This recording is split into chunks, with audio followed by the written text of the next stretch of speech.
I've just walked into Mika's dressing room, and what do stars do as they warm down from being on stage, Mika? I do a Delia Smith and I wash my blueberries.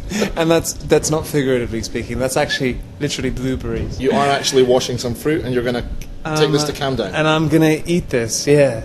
I burn so much when I'm on stage, right, that I get sick if I don't eat afterwards. I vomit if I don't eat after I come on stage. It's really weird, apparently. And so athletes have the same problem, so they eat all those disgusting, I don't know, sugar bars. Well, don't let me stop you, because the last thing I want is you to be sick on me while we're interviewing. Listen, we're going to move over to the couch here. And a little truth. Oh, last time I was on this couch, I was with Lily Allen.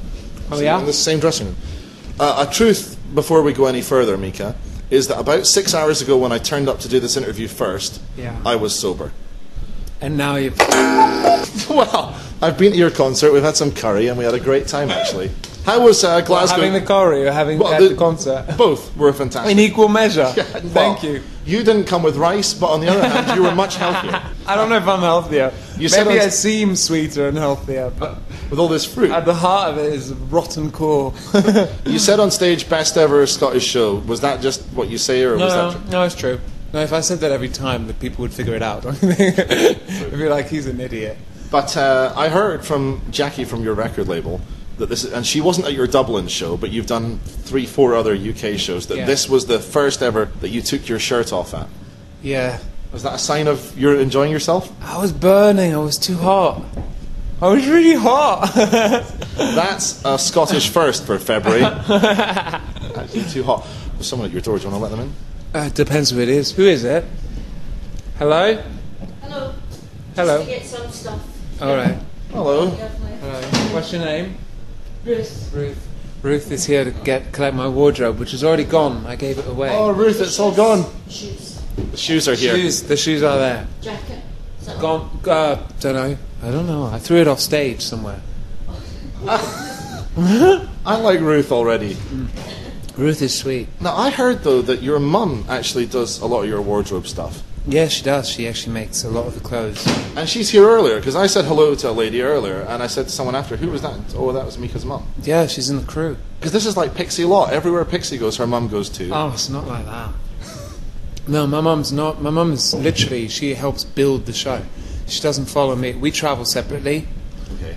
I saw my mum once today when I ran off stage looking for something to wear at the end of the show. It's a bit like that. It's a weird relationship I have with my mother. I think a lot of magazine articles have been partly dedicated to the relationship between my mum and I, because it's like we've been working together since I was 12, and when we are together, people are a little bit shocked because it's like we talk to each other like we're friends, and we argue with each other a lot. But she works on the show.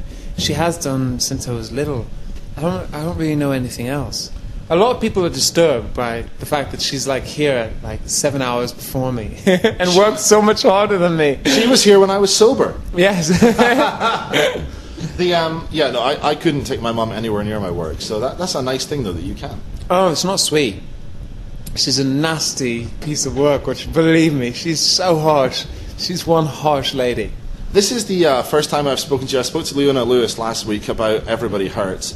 Your part in that is a great thing. My part's rubbish. No, integral. Do you not like your part? Well, I don't think I sound silly in it, but I'm so glad that it's made so much money, and I'm so proud to be a part of it. And do I think that I sound fantastic in it? No. I feel sorry for Joe McKeldry, because you blink and you miss him. You can definitely notice you. Well, because I sound odd. Everyone's got beautiful voices, and I sound like a freak. No, we were standing, my friend Gary, who's here, said, there is no way, at the very start when you came on tonight, that anyone can sing that high live constantly. I don't know, when did your voice break? Because, like, to get, my voice can go about here, and that's it. What happened with you? Did it break ever? Or I mean, it must have. Yes, my have dropped. Thank you for asking. Yeah, I'm actually, because I was at music college in London, and I trained as a baritone, so I would always sing down here, like really low stuff. And then I discovered that I had this kind of high voice as well, and I was like, well, maybe I can use both at the same, like go from one to the other. That is a very unusual thing to have, or maybe people just don't ever discover that they can do that. That's exactly it. People don't discover that they can do it. A lot of people can do it. Like, you know, when you hear guys go woo, like making fun of women and like mimicking women, like woo woo woo, like that kind of stuff. Like, you can do it. Woo woo woo woo. That's it. That's the voice. That's the voice I use. I just trained it. But you can actually do that in tune. Yeah. So my woos are all over the place. Yours are But can you do anything in tune?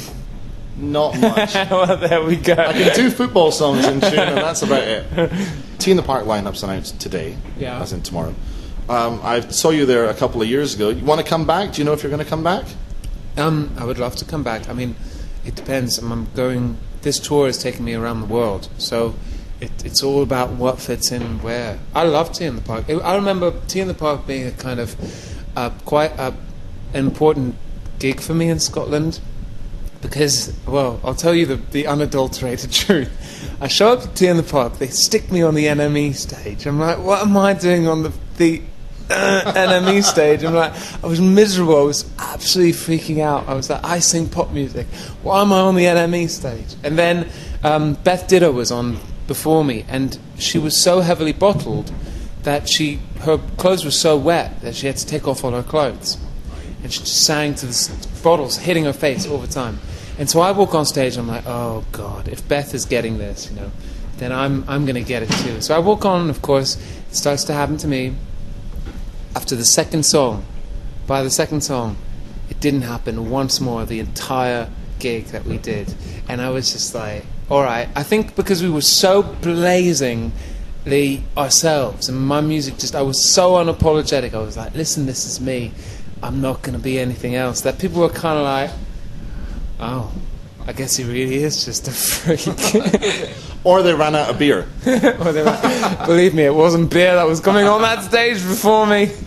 Listen, I have one more question to ask you, then I'm going to get out, because I know you've got to meet some fans. And God, it sounds like they're taking the whole place apart upstairs. Yeah. And my question to you was about being on stage.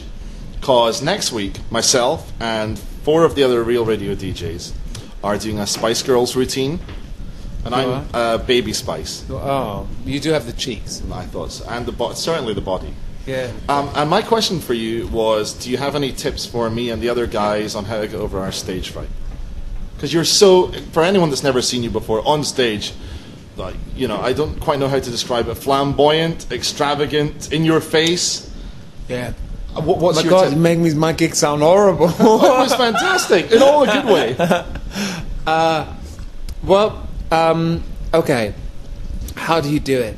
Think of the worst moment ever in your childhood. Yeah? Mm-hmm. Well, that's what being on stage feels like. Well, that's made me feel a whole lot better. Thanks for that, Mika. You're welcome. Listen, thanks very much for having me backstage. You're welcome, baby. Spice. Good news is that Mika's not been sick yet, because he's got his fruit. Yeah. Real Radio.